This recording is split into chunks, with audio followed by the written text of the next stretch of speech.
a facilidade que você tem de fazer um fast food, porque é rápido, porque você pede pelo telefone, é o que vai cobrar no preço da tua vida, da tua saúde. Você está deixando no altar da doença a tua saúde como oferta. A gente tem que pensar assim, ó, a saúde é uma graça, mas ela não vem de graça. Exato. E como controlar isso, doutor? Por exemplo, ter uma sazonalidade, como você falou, às vezes come. Esse às vezes se encaixa em como na nossa rotina? Então, se você parar para pensar numa fórmula bem simples, eu vou te dar uma forma de pensar a vida que você vai levar a você e para todo mundo que está ouvindo a gente e vendo a gente, né? O nosso corpo ele é cheio de ciclos de 7. O 7 aqui ele é mais pedagógico do que uma coisa precisa, mas para você entender assim. Respiração, ciclo de 7 segundos.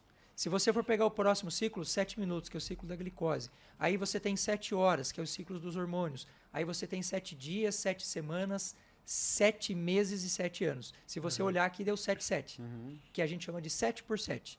Então, dependendo do que você está fazendo, você tem um ciclo médio que a gente pode utilizar como referência. A alimentação e atividade física e sono são coisas que a gente usa no ciclo dos 7 dias. Então, uma semana tem 7 dias.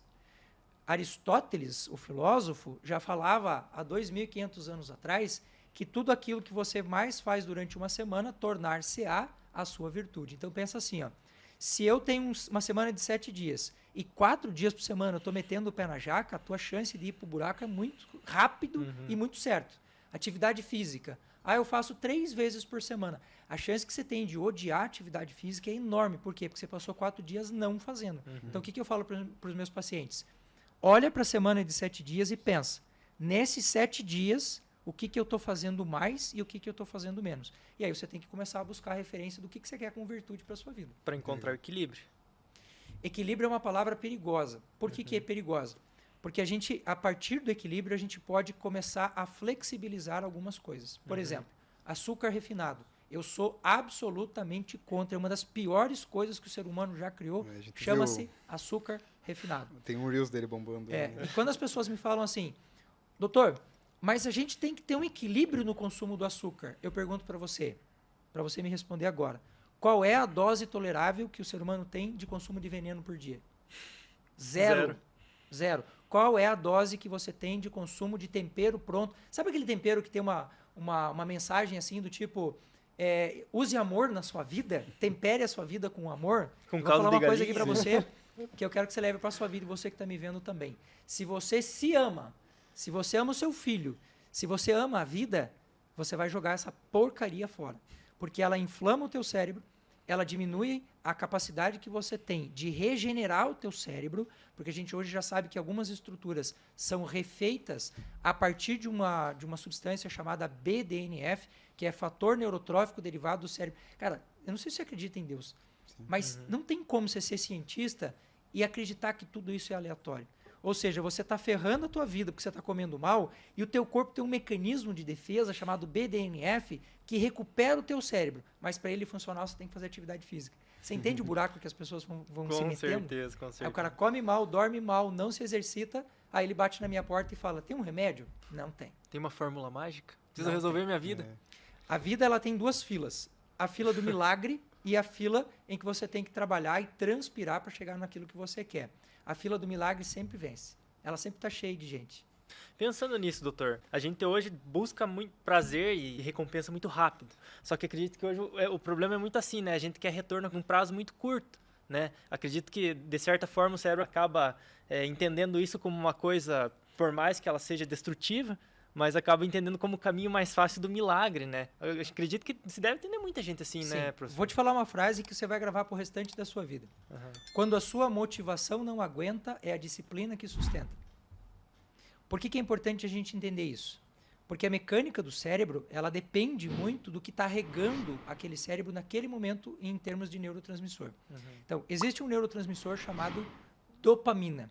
O que a dopamina faz? Muita gente acha que a dopamina está ligada ao prazer. Não é verdade. Se você pegar o cérebro do cara e tirar o centro dopaminérgico dele, ele continua tendo prazer para fazer as coisas. Só que ele não vai mais ter motivação para fazer aquilo. Seria mais ou menos o seguinte, você me convida para uma festa e eu não tenho dopamina suficiente no meu cérebro, eu vou olhar para você e falar, cara, por mais que seja gostoso, eu não quero não. Não quero. E o que é o grande problema da dopamina? Imagine que lá dentro do seu cérebro, isso aqui é uma forma interessante de entender. Dentro do seu neurônio você tem um saquinho que se chama vesícula sináptica, que você guarda o neurotransmissor para ser usado na hora certa. Imagine que essa garrafa está cheia e você comeu um pote de açúcar, ou você tomou café, que mexe no centro dopaminérgico, você tomou uma droga. O que o cérebro faz? Ele esgota essa dopamina, você não tem mais reserva de dopamina, daqui a pouco o teu efeito stop, né, o teu efeito de parada não vai produzir o suficiente, a hora que o efeito da dopamina na fenda sináptica passa, você não tem mais o que repor. Aí o que você vai tentar fazer? Vai ter que buscar mais e mais, só que não tem mais. Não existe mais. Você chegou no teu limite. Este é um dos grandes problemas da ansiedade, porque a dopamina, assim como outros neurotransmissores, como o GABA, por exemplo, ele ajuda a frear esse estresse, essa ansiedade. E agora o que você tem para usar aqui para conseguir frear isso? Não tem mais. Aí a gente começa a buscar os psicoativos, né? Os remédios psicoativos. Cara, remédio psicoativo funciona para tapar buraco, mas ele não resolve. É que nem se você tivesse uma parede velha toda ferrada e você tapa com cimento e cai, você tapa com cimento e cai. E na neurociência a gente tem uma explicação muito interessante em relação a essa questão de planejo, mas não faço. O que acontece no seu cérebro? Quando você está diante de uma coisa que para você naquele momento tem prazer, tem alegria, ou tem uma possibilidade de ganho, o teu cérebro foca naquele momento numa coisa que a gente chama de fluxo positivo ou de positividade excessiva. O que é isto? O que é esse mecanismo de positividade? Ou de viés de positividade? O teu cérebro só olha para o que você tem para ganhar. Por exemplo, você sentei aqui e peguei uma carteira de cigarro. Cara, se eu perguntar para você, para o tio da esquina, para qualquer pessoa do mundo, cigarro faz mal? A resposta vai ser a mesma. Sim. Por que o cara, sabendo que faz mal, ele continua fumando? Porque não é o cérebro racional que está tomando essa decisão. É um viés de positividade que está lá no fundo dele dizendo tem prazer, tem prazer, tem prazer. E o viés de positividade, ele anula tudo que tem de ruim naquilo que você está fazendo. Só que aí tem uma parada interessante. Quando você escolhe fazer e vai para a vida fazer, você já não tem mais só aquele foco na positividade. Começam a aparecer as tretas, começam a aparecer as dificuldades. E aí o cérebro pode fazer uma inversão, que a gente chama de viés de negatividade. Por exemplo, você chegou na faixa dos 30 anos.